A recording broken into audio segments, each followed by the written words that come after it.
esports, we are still at the beginning, and giving context to data is super complex. Technology and stats and insights can really help doing that.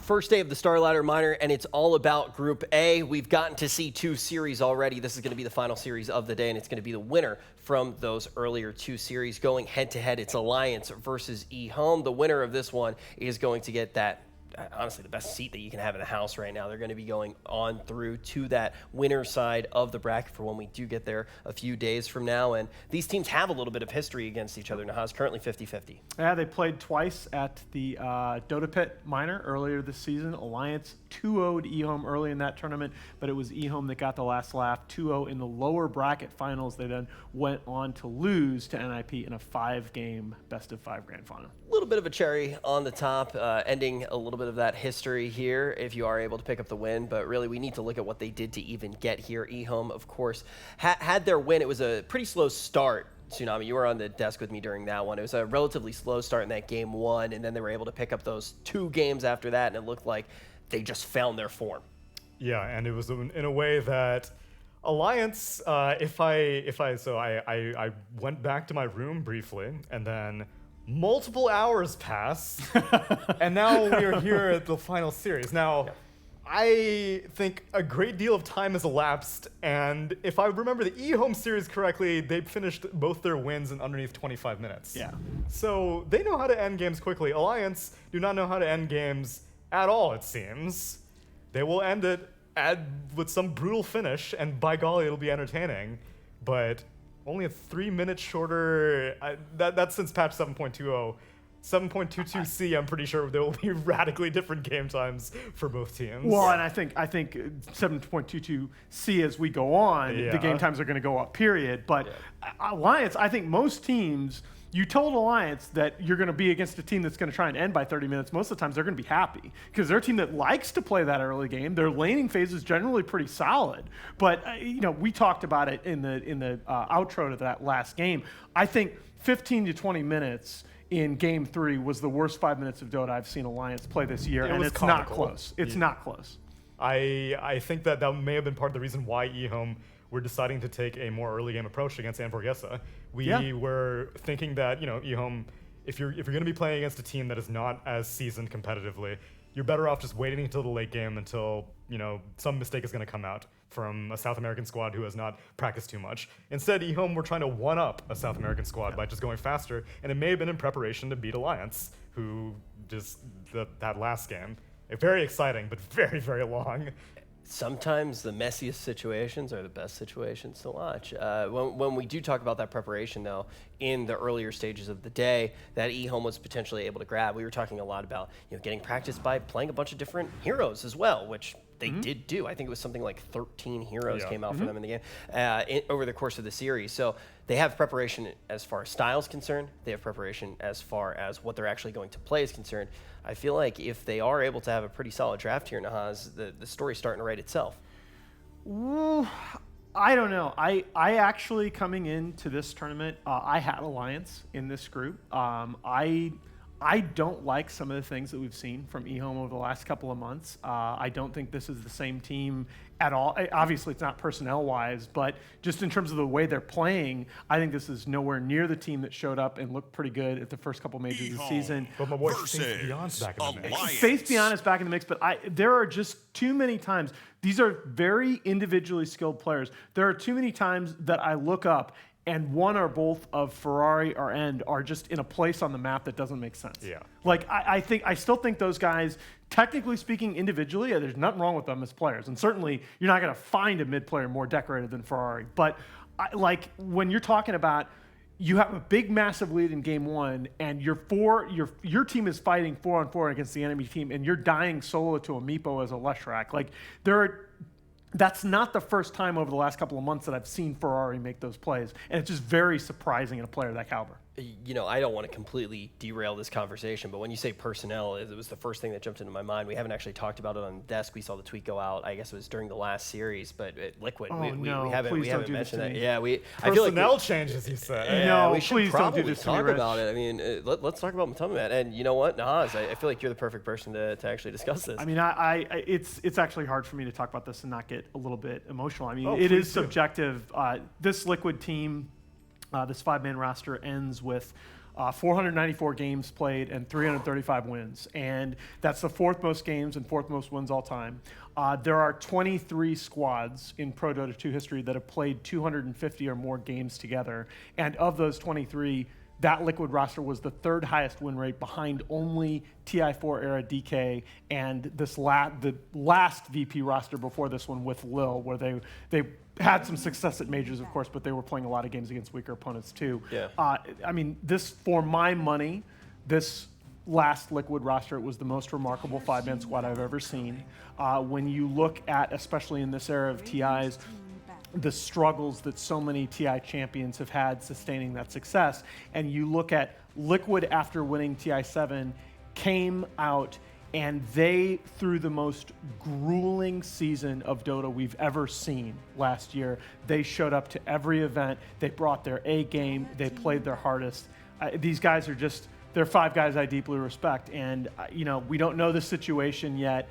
But I'm monumentally sad to see a roster break apart that I still think had a lot of world-class Dota in them. Yeah, I mean, I think the majority of what I've seen so far in the Twitter sphere too is just most people saying, yeah, this is something that you expected to never end. You almost take it for granted at a certain point, especially with all the history it had, all the potential that the roster definitely has. And with that, it's going to be, I guess, the bright side of it, if there really is one, is hopefully you see Matoma Man find a really good spot, find him, allow him to thrive, and also see the other 4 players. There's a lot to talk about there, and I because I thought this was going to happen. It's one of the problems with this year's roster system. But let's talk about this draft, because this is conscious decision by Alliance to let the Warlock through after having struggled so badly against that hero. And they're going to go back to the Open that Sind and I actually called for a couple times in that last series, this Sven Grimstroke Open. They're very, very confident with these 2 heroes. They're confident with Sven in general. Yes. And well, every team was. every 21-6 at Birmingham, man. I'm still very skeptical on I it, agree. though. I agree. Because first phase, I think a lot of teams are not putting enough priority into just like, well, let's just get magic damage now. Like, who cares about your Warcry? Because if you pick it this early in the draft, no one's forcing you to pick a bunch of right-click damage that gets mitigated by Warcry. You can, like, EHOME has been picking Well, less it works track against left and everything right. now. But Warcry works against everything now. But the bigger problem with, I think for Alliance, it makes a little bit more sense than for other teams, because Alliance, when they still want to protect their mid matchup, Quick is still very important. And for Alliance, when you compare them to the other squads we're talking about in the TMX, it's way more important for them to protect their 3 matchup. Right? They play around Boxy so much. So you need to pick something in the early phase, and you can't always open both your supports. That's asking. So I think the Sven makes sense as a solution for them. But we agree. We talked about this off camera. I think Sven is a little bit overrated right now. Yeah, I think Leshrek's a good answer to it. Agree.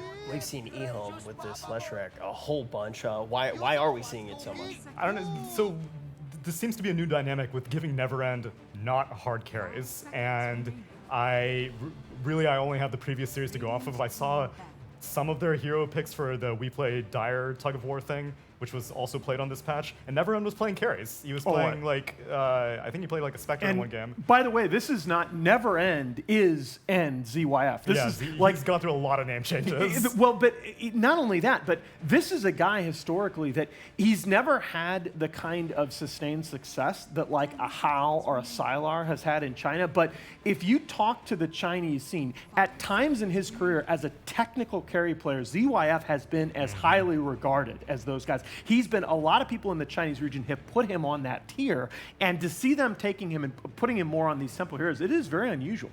Yeah, and they said in the interview that their strats were not very heavily affected by the patch. So this must be just a new dynamic that they're trying out. It brought them success in Series 1, and hopefully it brings them success against Alliance. Okay, so definitely a big change coming out there that we're going to have to keep our eyes on too. I think, we talked about how many heroes we saw from EHOME. Leshrac was one of the few that we actually did see in multiple games from them.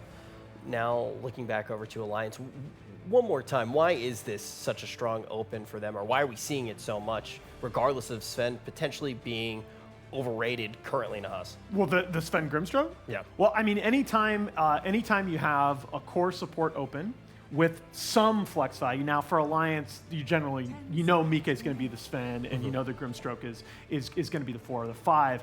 But anytime you have a core support open that itself is a very strong dual lane, like that's just a recipe for a stable draft. It becomes very easy to pick your next 3 heroes. It also becomes very predictable, though. True. And Alliance just played a series and gave a lot of data to EHOME. EHOME were sitting up there and watching everything. So if you are already kind of showing your carries, dynamic, and Koikva and Boxy still have room to flex, but you're already showing Sven, you're already showing there's going to be a heavy priority in your jungles, stacking, and, I don't know. I'm gonna push back on you a little bit about this because I think there are 2 elements here. I think in this patch you're going to see a lot more Grimstroke 5 because I think supports are getting way more resources in this patch, and teams haven't necessarily adapted to that yet. And I also think that Sven Grimstroke is a decent tri-lane foundation. Like, I think we talk about that combination mostly in previous patches as a dual lane. I think Sven Grimstroke right now can be played in a tri-lane, and tri-lanes are coming back. Tri-lanes were the 2nd most popular type of lane at Birmingham, and they had a 58% win rate. Really? Aggro tri-lanes specifically, Okay. yes. They were after 2-1-2, they were the 2nd most common lane setup, and they had that almost 60% win rate, the top of any lane configuration. I was enjoying 2-1-2 so much, we only got it for like 4 months. That was the Dota that made the most sense to me. Tri-lanes are back, baby. What do you think actually caused that shift to happen to Haas? Away from tri-lanes or back toward it? Back towards. Well, it's interesting because EHOME was, if you remember Chongqing, we had this discussion about EHOME. EHOME were the team that were doing these crazy lane swaps and were instrumental in sort of bringing tri-lanes back. Yep. And then they faded to the background, and now a lot of teams seem to be trying them out. And I think it's just supports are a lot more stable. Like supports are losing less gold with each death now in the current patch. You're seeing a lot more of these focus placed back on these 1v1 core matchups in the other 2 lanes. I just think it's a natural growth in the meta. All right, moving back over to what the teams have constructed so far. Darkseer's out. You're still taking Spirit Breaker.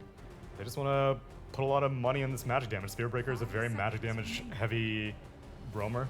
Or Spirit's banned, but these are, I don't know. Oh, I think that's brilliant though. That clock pick? That's a nice pick. Again, when you see the Spirit Breaker, I really like that. It was the other way around. Oh, okay. What? Yeah, I know. Wait, I'm sorry. I know. was still like shedding a little bit of a tear for Liquid here. And, not as locked in on the draft as I usually would be. That is okay. I'm a little bit surprised by that. I would like the clockwork against the Spirit Breaker much more so than vice versa. Similarly, which is why it's and they picked the Spirit Breaker pretty quickly after the clock, so they did not care that a clock showed up on the field. Now they need to care about Koikva's Lone Druid, who had a very good game, as we just saw in the mid lane. So is this a 4 or a 5? A 4 or a 3 clockwork? Pretty sure it's a 4 clock. Okay. That would fit with how Alliance usually likes to draft. They usually like to protect Boxy's pick for last. Exactly. Can't say I've seen too much Taiga clock, though. No, I have not.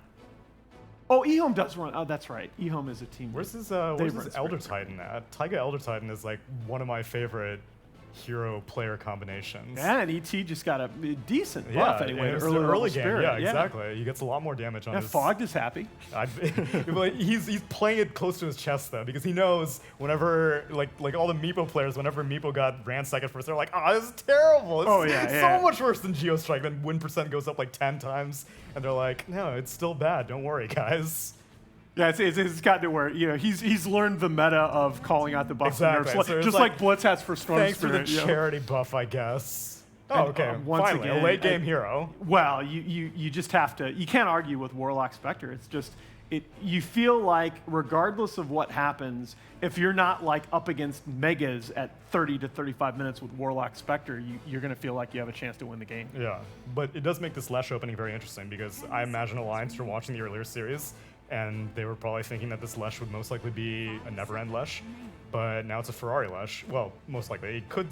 Yeah. Well, I don't think Spirit Breaker or Lesh would be very comfortable in a 3 position. No, I think this is I think this is going to be mid Lesh rack, and I think that's I think that's fine. Do you think EHOME's starting to flex right now in the draft, the fact that they just got to watch Alliance and bring that information into this draft? Well, now that they saw Lone Druid, it's possible that they like the Lesh versus Lone Druid matchup, and they're like, oh, okay, if they pick Lone Druid, which they just picked in the previous series, then we'll just send this Lesh mid, and maybe we like this matchup. Otherwise, we don't need to, we'll give Neverend Lesh, but they saw it, now they're giving Neverend a very, very hard carry, one that synergizes exceptionally well with their draft, with the Warlock specifically, like Nahaz said. Yeah, I just think it's anytime you have a hero in a 1v1 lane, especially mid, where anytime you have your hero like Lone Druid, where if he gets a kill, he's going to be able to put tremendous pressure on that tower, it's important that you have a lane that can do the same thing. Right? Or you just end up hemorrhaging towers early on. Okay. So what do we need from both of these squads to actually round out their draft? Interesting though, they're still looking at this because that's a DP, David. Yeah. They're still looking at this as possibly being a 3-position Leshrac, banning out the Death Prophet. I would be surprised if this is not Ferrari Leshrac. My interpretation of the EHOME is looking for another support hero. Alliance are thinking that they're looking for a mid hero, and Alliance needed to find a boxing hero. You think this is core Spirit Breaker? No. Oh, sorry. No. I think Ferrari's the. Oh, okay, sorry, a 3-position. EHOME are looking for a 3-position. I think both are looking for a 3. Right. Yeah. Oh, maybe not. Maybe not. There's a lot of flex value still, depending on where Kunkka or Leshrac could either be. I don't think Kunkka does very well against Lone Druid, especially with Tidebringer being heavily nerfed. I don't think you don't scare Lone Druid at all, and you can't deal with the bear very well. I still think with the roaming from the Spirit Breaker, I still think you're gonna have some kill threat in that lane. Lone Druid's a very, very squishy hero. If you manage to get a charge into a torrent, you can most likely get a kill. But I like that solution though from EHOME. That it's a little rare that you see that nowadays. Secret has been one of the few teams that's been exploiting like 2-3 flex setups throughout the season. But I think EHOME has left themselves a little bit of wiggle room here. And Alliance need to wiggle themselves out of this. They have 5 seconds to find a boxy hero. I don't know, Centaur? Centaur is the one that. Yeah. Okay. Oh, I don't like that hero. I don't like that hero at all right now. How is this hero when Spirit Vessel exists in the game? Especially when you have Spirit Vessel builders like Spirit Breaker. Right. Or even Kunkka. We've seen Kunkkas go Spirit Vessel. Oh, so it is mid Kunkka. Yeah. 3-position Leshrac. That's fine. Why do we see the Timber? We got to figure out a reason. Why do we think we see it? They're going even more in on physical damage mitigation because they already have the Sven, and they're picking a Timbersaw also, and there's already a ton of magic damage on the side of EHOME. So I guess they just want something that they can leave alone. Like, Boxy does not need any help. Even though Timbersaw is not a great hero, he does not need very much help. Well, but he does though, and that's part of the problem with what EHOME does. Timber needs help level 1. Timber needs to get to level 3 in lane, or he can just get crapped on. Okay. And I really worry that EHOME is going to shut this Timber down early. If they zone him out before he hits level 3, Boxy's not going to have a game. Well, and when Boxy doesn't have a game, Alliance looks very bad. That may be the idea, though. They want to draw focus away from their Lone Druid or their Sven lane and be like, go worry about Timbersaw. You know, either you don't help him and he gets out of control, or you put a lot of focus on him, and then my Lone Druid is fine. I like your explanation. I'm just not down. I don't like this Alliance draft. I'll buy it. We're in a situation now where we're just going to have to see what they are actually trying to do with it. And then after that, we'll get to look at some of the beautiful stats provided by SAP, our analytics partner throughout the entirety of the tournament. And one thing I want you guys to keep in your mind, these two teams have gone head-to-head before. It's currently 50-50. It's going to be settled right now, but we're going to throw it down to the casters. Maybe they know why the Timber was actually picked. Guys, why do you think we are going to see the Timber? Well, I'll leave that to my analyst. Blintz, what do you think about the last pick, Timber pick? Because I have to say, it was a little bit interesting seeing Alan, who usually loves every pick. He's like, that's a great pick. I've never seen him go, I hate that pick. Alan, instantly. It wasn't every player and every team is the best in the world. Every pick is a great pick. And then he sees this Timber and he hates it. And that, for me, is a warning sign. That says, oh, that cannot be a good pick, right? I actually think it's fine. Okay. Why is that? Because I think it's good against like the majority of these heroes. Yeah. I mean, you got the matchup, the one-on-one matchup against the Kunkka, which I think Timber's what very they're good going to do, right? Timber's very good against Kunkka. Yeah. You can just have the LD like safe lane, and he doesn't mind the aggro. What do you think about all the magic damage that's coming out of Lesh? Is that a problem? I mean, what are you expecting? Yeah. Zero There's magic always gonna be damage. some Yeah, magic there's always gonna be damage. something. But like, Yeah. the cool thing about Lesh is like he's not like ultra heavy burst. He's over time, right? And what Yeah. Timbersaw is really good at is, I mean, he has an escape mechanism after the stun Yules, and he's tanky enough because you naturally build tank. Yeah. Like you'll get a hood or something and you'll be fine. I do feel like the if you look at the 4, 5, and 1 position, right? You've Yeah. got Spectre, Spirit Breaker, Warlock. That's all very slow damage. There's no like big burst that's coming out from any of those heroes that's going to be effective versus Timbersaw. Well, I mean, my bigger concern is that like Timbersaw's Timbersaw, Yeah. and he's like a non-playmaker. Not a great hero lately. Has Yeah. not had a ton of success, and Boxy has been doing a lot for Alliance as a playmaker. I mean, Boxy, the coolest part about him is that he always just finds a way to like solo kill 1v3s and stuff like that. Yeah. But we're gonna see the lane swap from Alliance as they really want to match up this. Yep, and EHOME is going to do the exact same thing. They're going to Keep put going, Ferrari guys. back Look at into this. mid lane, so Boxy's like, okay, this is I so- will return. This is Dota. Huh? This We're just is, gonna we're just gonna play musical This is chair. our new laning phase. Like, at what point, William, when you get into this situation, who gives up? Like, who Apparently finally no one. says, This is like, the best game of chicken I've ever seen. Look at this. The Lesh is still staying around this area. Honestly, like nobody's farming. This is so weird. I have 2 mid courts right now for EHOME and no real off laner. Right feel now, like Alliance is gonna call it. Spirit Breaker's like loving his life right now. Look at this. Are you sure? Because Koifa's saying like, no. This is I genuinely don't know what's what the point of what's going on here is, because I'm watching right now Koikfa, and he has given up on CSing. Yep. Taiga and Jinkyu are the new cores by default. Yeah. This is like the worst pub game I've ever seen in my life. It's a 2 versus 2. Like somebody lost the role and was not happy with it. I don't know what's happening. All right, this is interesting. Okay, so whenever we get into these situations, Blitz, my metric for success in these weird musical chairs is 1, which of the supports benefits more out of the levels that they're getting in lane.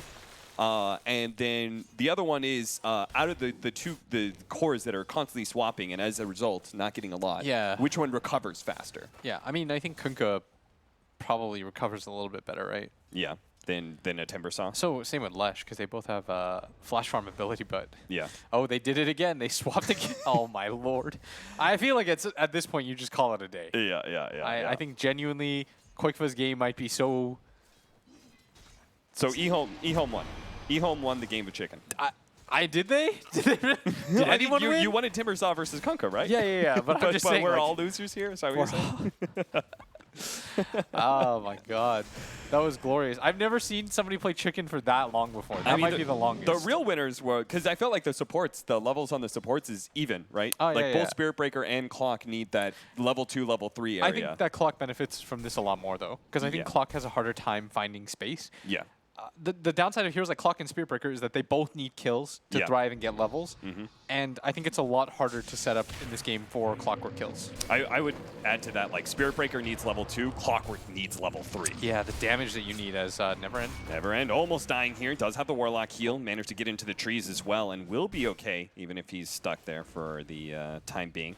And we'll miss some CS. Meanwhile, mid lane, there's going to be Taiga showing up. Does manage to get a good Cogs that pushes back Jin Q, but Jin Q is still going to be able to take some of this battery assault as long as Roshan doesn't do anything too nasty. Vapion tries to get off the stun, does so successfully, but there is going to be the first Timber blood. Chain right on through. First blood for Boxy. You see what I was trying to do there? Like he tried to move the Roshan out Yeah. with the battery assault so that he would potentially hit the Leshrac. Yeah. Still a good move.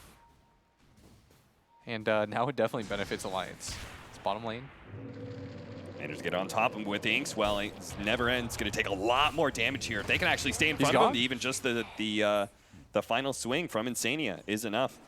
These are pretty greedy lanes though from EHOME overall. Oh yeah. Like you have Spear Breaker, who's a non-laning hero. He's only about kills. As they're gonna make the move on a Koikfa mid, stun shouldn't connect, not enough time. It's just overall greedier from their lineup. Like Yeah. Warlock Spectre, it used to be a lot better. Nowadays, not so much, as Sven plus I mean, this is a kill lane from Yeah. Alliance for sure. Sven Double plus, stun setup. Grimstroke. Yeah.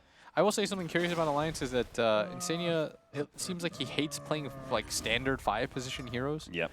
It almost feels like they have 2 4s on their team. He picks like Coddles, Rubik's. I would say that's very unique to them because almost no other team does that. As they're going to go on top on the Leshrac. This might actually be enough damage. Timber chained on through, and it is going to be enough. Meanwhile, mid lane, they're trying to run down Koifa right now with the double damage of Jin Q. Still not quite enough. He's going to be slowed down multiple times by this bear with the Orb of Venom. Trying to get the swing. Oh, managed to get the charge onto Koifa. right The there. shrine is available, but can't actually get it in time.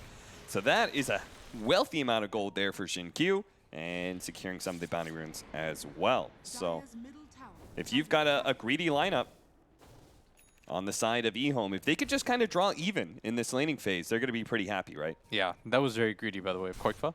He actually turned for that. Yeah. He just needed to get out of vision, right? Yeah. It was almost greedy enough that he almost got hit by the Kunkka swing as well. I really like that move by Ferrari. Like he was just trying to get the cleave out because he saw. Yeah. Good torrent. A little bit more harassment damage. It's pretty big, though, to die like that. Yeah. Because otherwise, I think Spirit Breaker's game is like, almost entirely ruined. That is always the downside of both like Spirit Breaker and Clockwork as support heroes is because Spirit Breaker's okay, but like he's not your preferred stun as a 4 position. Because I mean, you're like you're a homing missile, right? You go in yourself. It's very awkward. Whereas there are a lot of 4 positions that just have like guaranteed stuns, which feel a lot better as the game goes on. Yeah. It's sort of like the problem with Clockwork as a hero. So Clockwork has to get kills in the laning phase for him to succeed as a hero. That's always going to feel terrible. Laying down your ward and having it immediately de-warded. They are going to do a little bit more musical chairs. Lone Druid feels like he can't sit mid, and nor should he. And when you've got a level 6 Kunkka, when you don't have your level 6 Lone Druid, they are going to go for the dive in bottom lane. A nice 2-man stun. They're trying to go for Innocence right now. The Cog's going to be able to lock in the Warlock. It actually pushes away Never End as he runs through off the Spectral Dagger. They're going to try and catch one with Ferrari. Going for Mickey right now. Taiga's going to pop back out, trying to get away from this Spectre and save Mickey. Is he going to be able to do enough, though? There is going to be that magic wand that actually heals Mickey up a decent amount, gets the stun onto the Kunkka. Neverend still chasing a big swing out from that Tidebringer hit. Insania going to try and slow down Neverend just a little bit. That Battery Assault is almost enough. They have Inkswell now coming up. There's going to be the heal onto Neverend. Insania has to be a little bit careful because that Kunkka is mighty tanky and hits pretty hard. And it looks like both of them will back away all around. Relatively even exchange. I mean, at the end, Alliance just got a 5 position, but they did manage to force the Kunkka rotation without losing anybody. And some time for Koifa to get his level 6, which is much needed at this point. They're going to make the rotation in towards mid. They really want to try to help this out. Shinkyu does get rooted initially, but mid lane, they're going to make the dive. Well, with the extra bit of movement speed to be able to chase down Faith Beyond, it's going to be a very sick combo if they can get Taiga to level 6. And I feel like that is one of the things that really benefits these heroes, these 4 roaming heroes, is the double tomes. Because these heroes like Spirit Breaker and Clockwork, their timings are so dependent with their level 6. I will say, now that you have the guaranteed experience to be given to you. The only downside, I think, of their like that 4 or 5 position combo is that you don't really get anything out of having the double Grim. Oh, yeah, when he has the ulti, like, realistically speaking, it's really just the Sven Stormbolt. Yeah. Which is quite good, don't get me wrong, but... We don't have something, like, super good like the Doom combo. Or Chain Frost or anything like that as... Mickey is going to be given the Inkswell to make sure he can get away. Ferrari just needs to be able to get close enough for the X marks the spot. Tries to hit the Torrent. Mickey will actually dodge it there. Pretty smart read by him. Finally managed to get the X, but he's a little bit too close to the tower. He's going to throw out the bout. No, but there is going to be Boxy to make sure they can't pursue. Going to try and slow down Innocence bit by bit. Meanwhile, top lane, they're actually going for the Koifa kill onto the bear. It almost dies. It doesn't actually quite take out. Now they're going to try and go for the hero. Split Earth.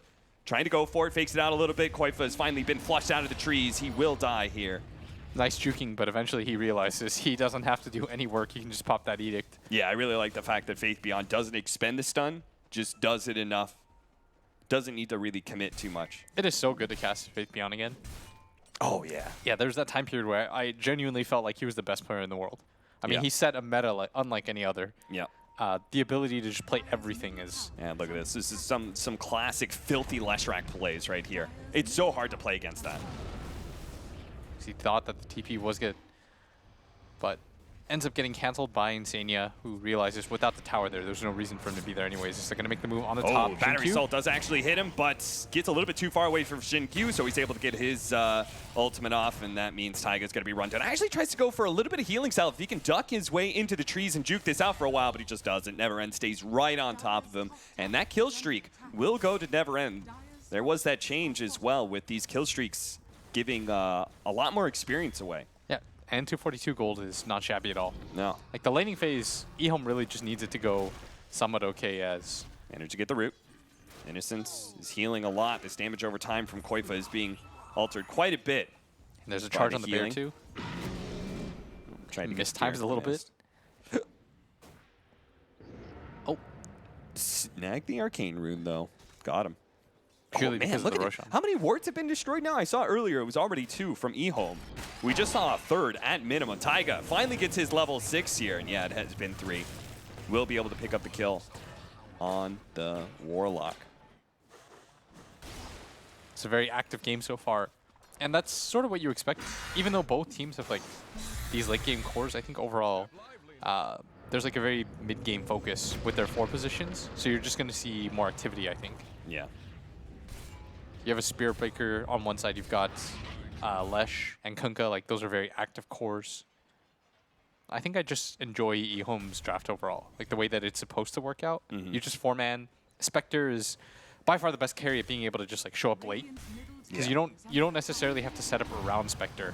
You can just fight and they're going to try and go for the fast kill on a Boxy with all this magic damage coming around from Faith Beyond. They even drop the Golem, but still not enough. The Torrent actually catches the mid-chain, but he still has a little bit more. There's going to be the bow coming in. He's just trying to tank up as much as possible, but none of his allies are here to help him against the 4-man of EHOME. I think that's fine, though, if they take mid. Yeah, if that's Alliance exactly get a what mid they're tower, going for. I think that is actually worth it for Alliance. They drop 2 ultis on top of that. They're going to lose their mid tower as a trade.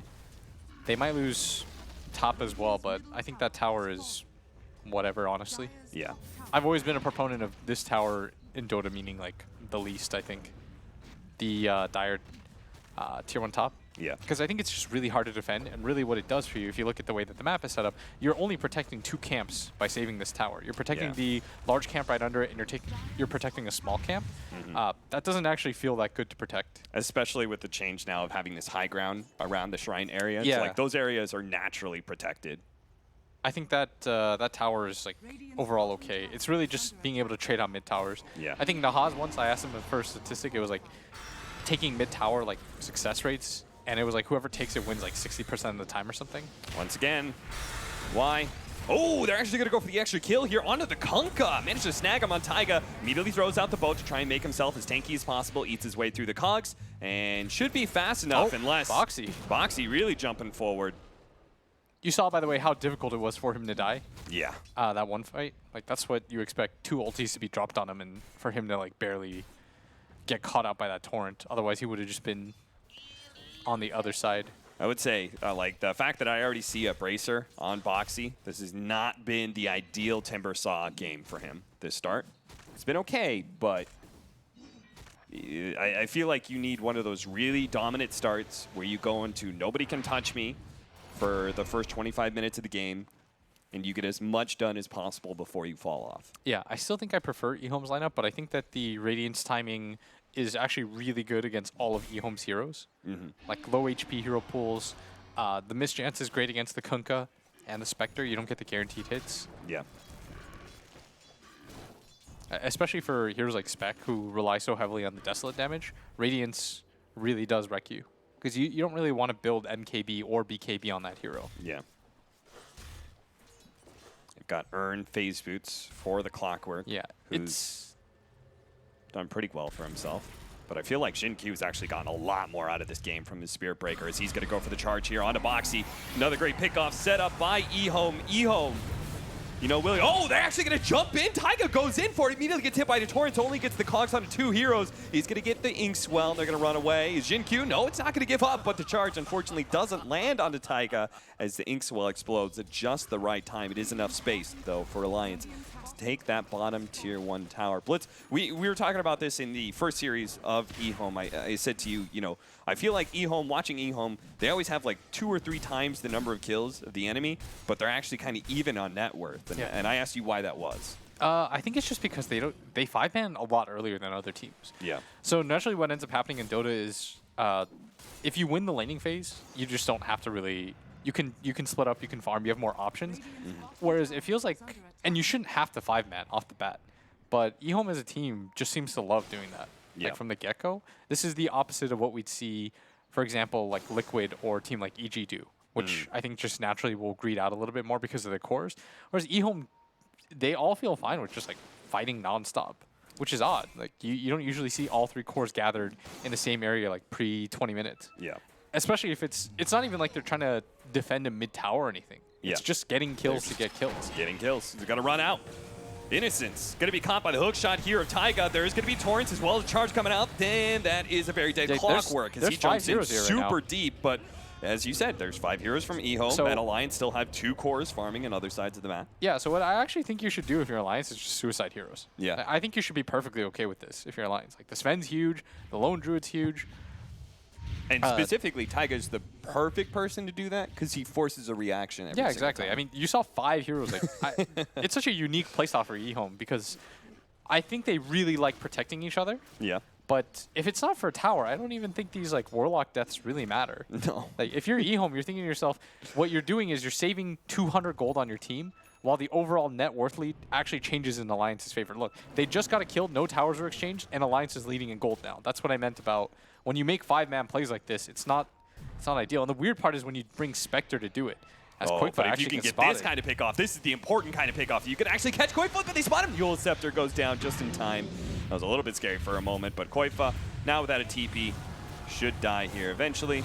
Yeah, and once again, EHOME, they have 5 heroes in the area. They like it. Let me ask you though, Blitz, do you feel like, because we both agreed that EHOME is not the best team in the world, do you feel that it's a strength of EHOME, but it's also one of the downsides? Yeah, I think that's why like the Meepo was so good against them, because it splits them on the map naturally. Like the strength of this team is they really like to 5-man. This is what they like to do. It's really odd, but it's also a really scary style to play against because no one really does this to this extent, I think. Yeah. No, it's definitely, I feel like it's the 4 positions worst nightmare, where you're just like, what are you guys doing here? Why can't I just get this free pick off on this Warlock? And you guys say, you're thinking oh, space or that's whatever. When you all chat and you're like, is this worth? Yeah. Like, congrats. Kill me for what? They're going to make the move on the top. They're going to be able to get the hook shot follow-up with the Chakram on top of Shin-Q. Tries to go for the charge out, not able to make it. There is going to be a boat. Lands onto 2, but both these heroes are so tanky that EHOME, they're also not 5-manning right now. Yeah. So you notice that the Spirit or the Lone Druid is just on the opposite side of the map. I think Koikfa is red. He's like, I am never joining my team. I'm gonna slightly outgreed them, and hopefully that leads to a win. And he is going to be getting Radiance at a pretty decent timing, but so is Neverend. Yeah. He's actually ahead of the Lone Druid. This is when 5-mans, anyways, make sense to me, is when you're able to pick up the tower. Yeah. After getting that kill, which is exactly what they do, and you just continue to free up the map for yourself. They are doing a good job of keeping Neverend's side of the map pretty cleared out, as they're going to make the rotation up the top lane. Do manage to get him with the X there to pull him away. Timber Chain, another one up in a second here. Gets a longer jump. There's still going to be the charge as well. He's going to have maybe one more. No, not with the Spirit Breaker ultimate. Boxy should fall here eventually. He does actually have a lot of magic wand charges, but he just can't really get away from the constant X marks the spot that is laid out. Meanwhile, Lions 3-manning bottom. And Faith Beyond. Nice Yules. Really fast reaction there onto Mickey. Make sure he can't get caught though with the Blink Dagger. Stun. Trying to let his does manage to get the ink. Swell is going to try and run down Faith Beyond, but actually gets a little bit of...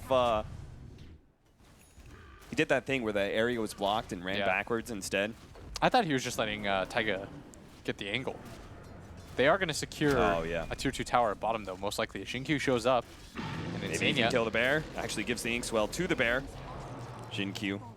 Good timing there on his, what is his aura active, whatever that's called. Yeah. Make that status resistance. When he's feared up, he just doesn't really go anywhere for very long. Is still called Empowering Haste? I think so, yeah. That sounds right. Bulldoze. That's right. Bulldoze. Dude, it's such a good ability name. That is Bulldoze? actually one of the ones I like really agree with. Especially with the sounds he makes. Lead off initiation onto Faith Beyond. There's immediately going to be the boat as Yule Scepter buys him a little bit of time. Faith Beyond's actually going to be pretty tanky here. He's going to dole out a lot of damage before he eventually dies. Rapid swing there from Mickey. He's able to, ooh, nice charge as well. The golem into the back line. They have Fatal Bonds on these heroes, but it looks like they just don't really have the damage to back it up. The Warlock's getting cleaned up. The Leshrac dying and the Kunkka getting caught. There pretty much goes all their damage. A Spectre with no ultimate. Not able to join them in that engagement. Alliance take down 4, and it looks like it would be a good time to Roche. There's nothing stopping you right now. Or maybe they just want to take the tier 2 first. Figure they've already got the space for the Roshan a little bit later. I still think EHOME can win this game. I just don't love I just don't love the fact that they decide that they need to 5-man so early on in the game. Because I feel like they have excellent catch. They have a core that comes with the catch, which, you know, is always one of my favorite things. Yeah. You have X, so you don't have to commit all 5 heroes, and you can allow the Spectre to just farm on the opposite. Like, the entire point of Spectre, I think, is you take fights once in a while. If it's a core kill, he haunts himself in, and he gets a kill. It's not even like they got the bottom tower or they pushed with the kills that they got. And I think that's EHOME's biggest problem is it feels like they're just trying to get kills for the sake of getting kills.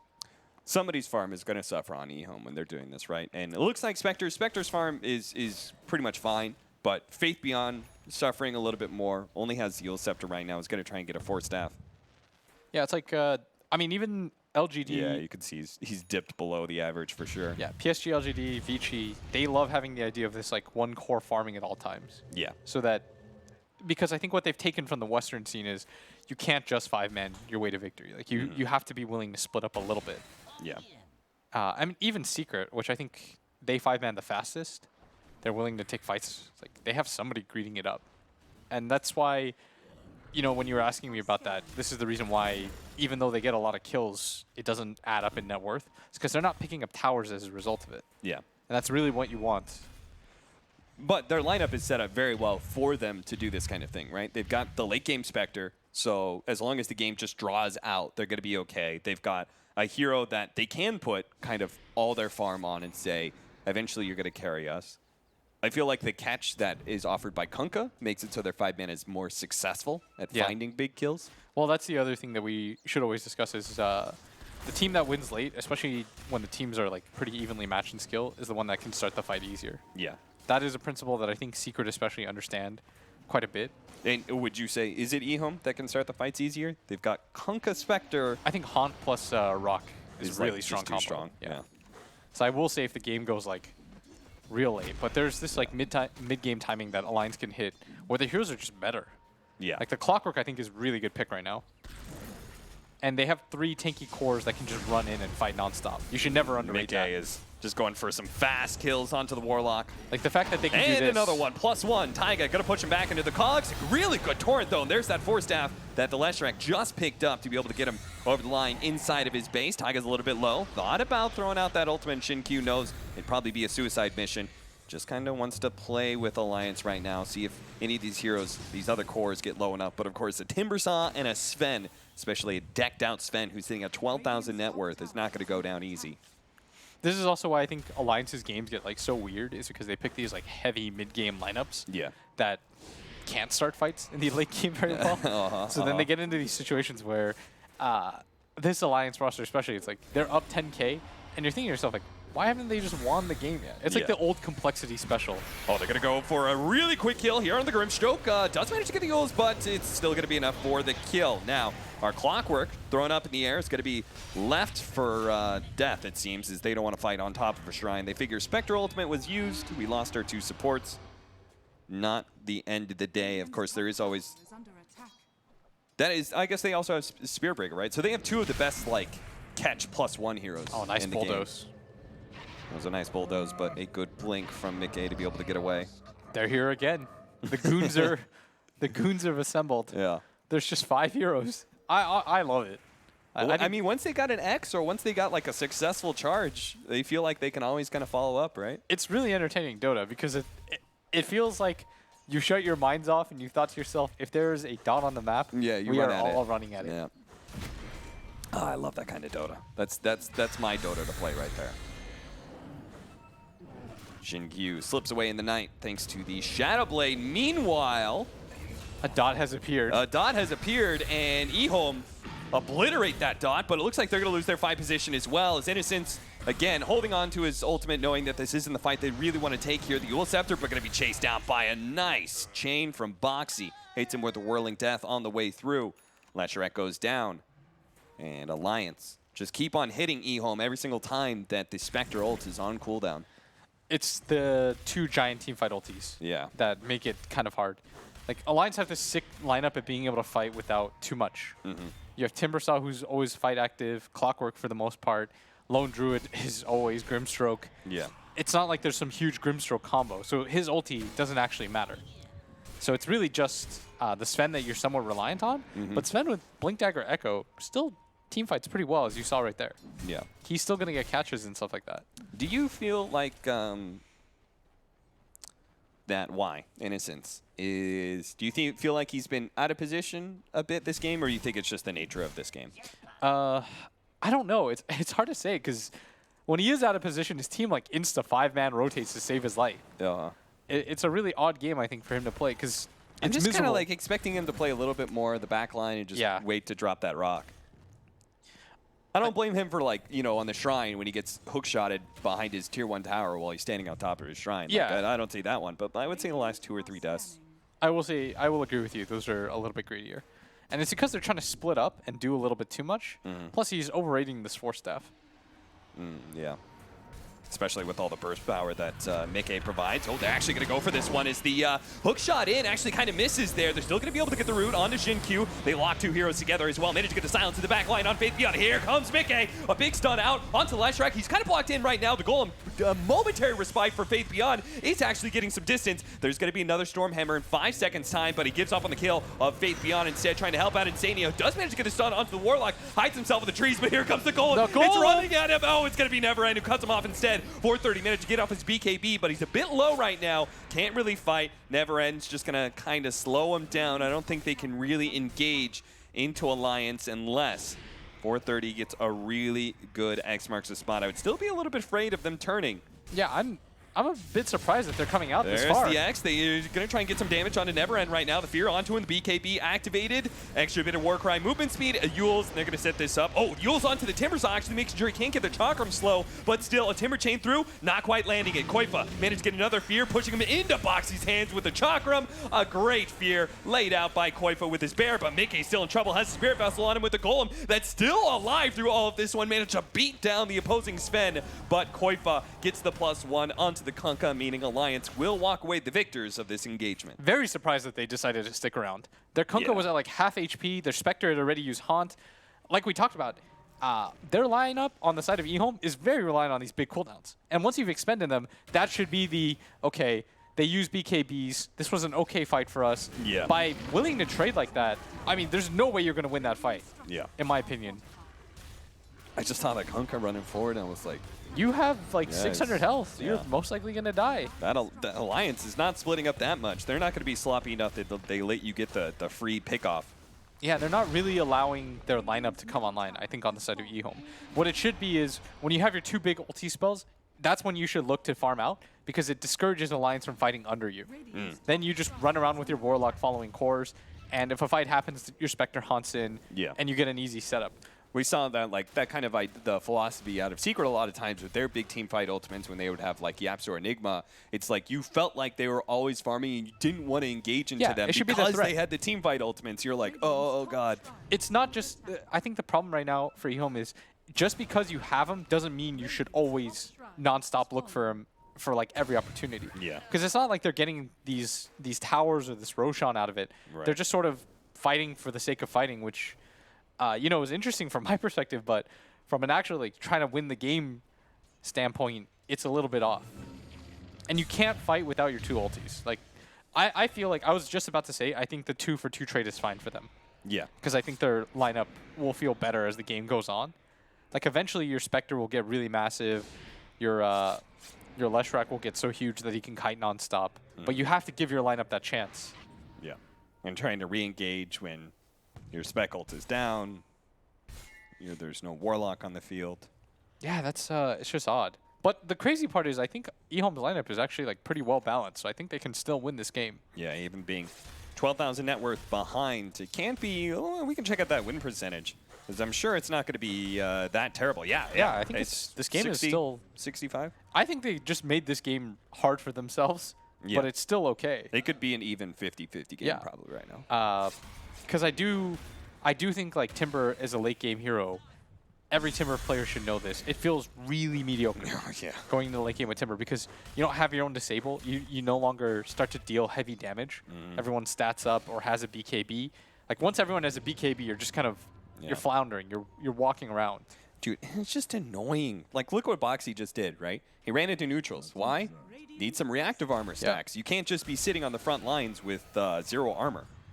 So you kind of always have to do that, but late games tend to kind of stall out a lot, and you're left in situations where there's not a whole lot happening, and all of a sudden a big engagement starts. They are hitting a really big item timing, though, on the side of Alliance. Yeah, that was just AC on the bear, right? I think you should look to take fights now. Oh, this would be a really big... if they could force something out of Mickey here, unfortunately, they're just not there fast enough. Even just forcing out a BKB, I think, would have been a big win, but... Alliance are going to do Roshan. Not sure if EHOME... I mean, you would love for them to be able to contest, considering they have Warlock. They have everything. But they don't. They're not set up for it. Sadly, they have everything up right now. Warlock into the... oh, they're going to smoke it. I think it's just going to be a bit too late. We'll see. Yeah, Roshan's falling fast, especially with that AC. They're going to get close. Boxy is going to make sure to try and bring a front line. I like this from Boxy. Yeah, I like that a lot. He just breaks the smoke. He's like, I'm going to go in. Doesn't matter. Gets the Yules off, too. Jin Q. They might just go high ground with this, too. Yeah. So that positioning totally dissuades EHOME from being able to get inside the Roshan pit and actually nets them a pickoff. It's like when you need them to 5-man on the side of EHOME.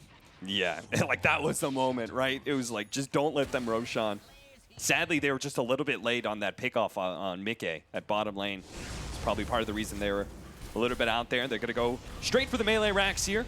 Nice Torrent. Torrent trying to slow them down. Mickey's been very conservative with his BKB charges. Only used one so far, despite having it for the last 10 minutes or so. And never a good sign of just being able to take uncontested racks. A good pickoff on the bear, though, just to start things off. If they can actually follow this up, they are going to have the Rod of Atos onto Boxy. Quickly takes it off with Guardian Greaves and moves away. I mean, they're thinking about it because there's no ulti on the Sven. Yeah, and if they could kill the second bear, it would be fantastic for them. It would buy them a really big window. But they don't want to overcommit on this bear and have Alliance turn around on them. With the Fatal Bonds on the bear, though, it looks like Alliance are a little bit too scared to fight. They're all going to TP back. That's a double bear. Yeah, double bear. That's 600 gold. Plus, it's a really large window where... they can just run at Alliance. Maybe not. Maybe they can farm instead. All of their net worth just disappeared. The bear had Radiance, AC, Vlad's. Was he able to get the switch onto his main hero? I don't think so. No, not even close. So he actually just lost like. Yeah. He has. This, all right. So whatever net worth lead you have, he now has 450 gold. That is. Yeah. So it is almost dead even, the net worth right now. And they are going to be able to reveal Jin Q at bottom lane. They do have Innocence here. They're going to bring the Spectre in as well. They do have the gold, and they can actually drop it anytime. Finally, they do drop it to be able to get the chains done. Taiga is quite low. Neverend's trying to chase him down right now. It's a little bit low on mana. Boxy does manage to finish up the Spirit Breaker. Gets into the trees, cuts his way a path, trying to get out. There's just one set of trees still blocking him, and he's rapidly running out of mana. But with Mickey here, they can actually turn. Mickey, Yule sceptered up. BKB, teleport out. Faith Beyond barely missing the stun there. Mickey also popping the BKB to make sure he can get this kill onto Faith Beyond. Will bring him down next. And they'll just kite the golem, hopefully. Killing it eventually, getting that extra gold. 150 for Mickey. Yeah, one day Faith Beyond will be able to kite him.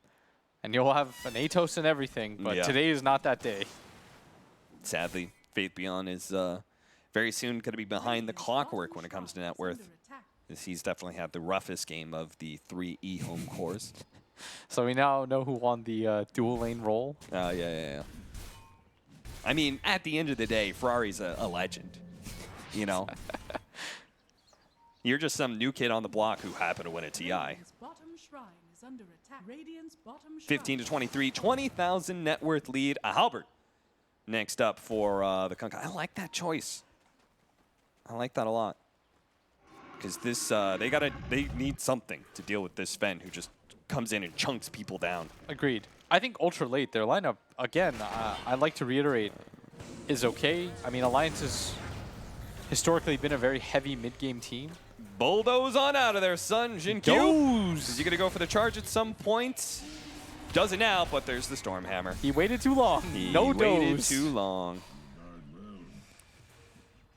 Bounty runes coming up. Are Alliance going to play conservative and go for it? Or are they just going to go for the high ground after one pickoff? It seems like they just want to go for the high ground.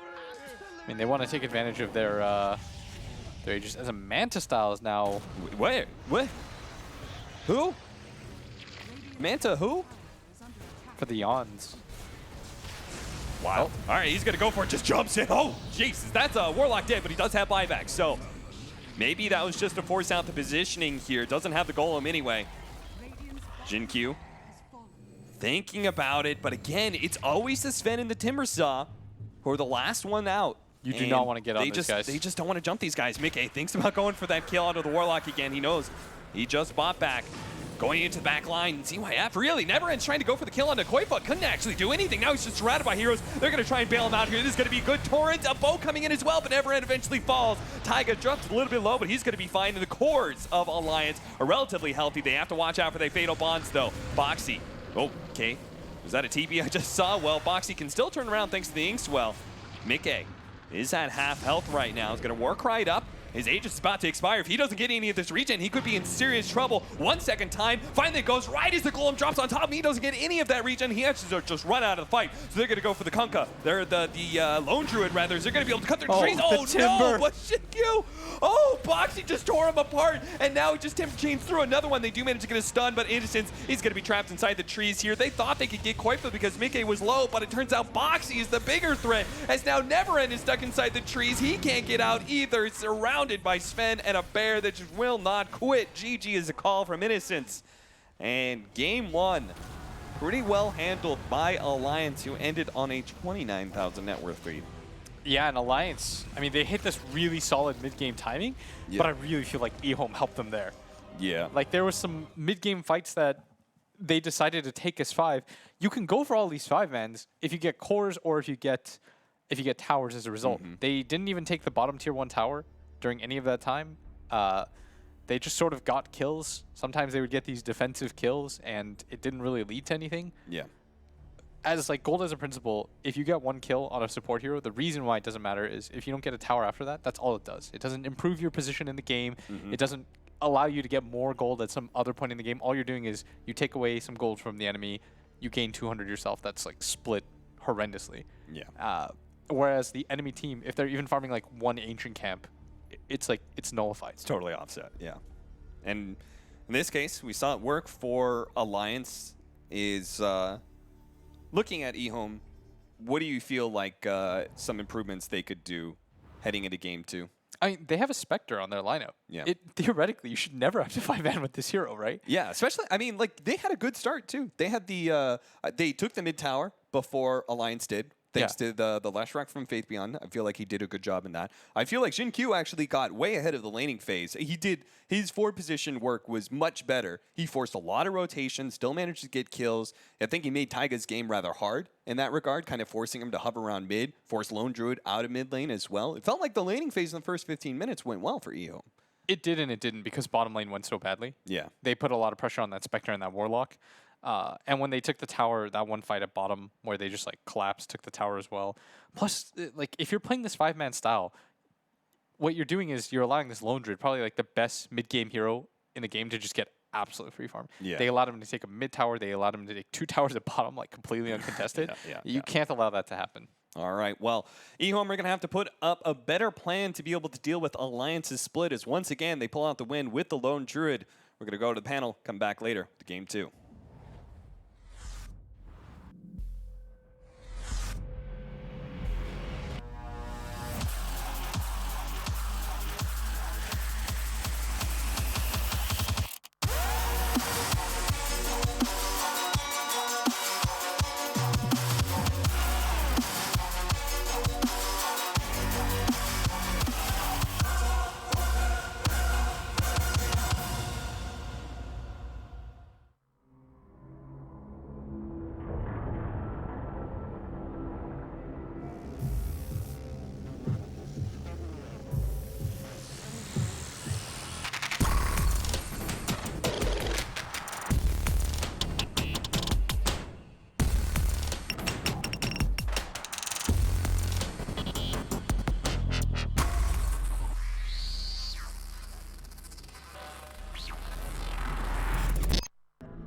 esports, we are still at the beginning, and giving context to data is super complex. Technology and stats and insights can really help doing that.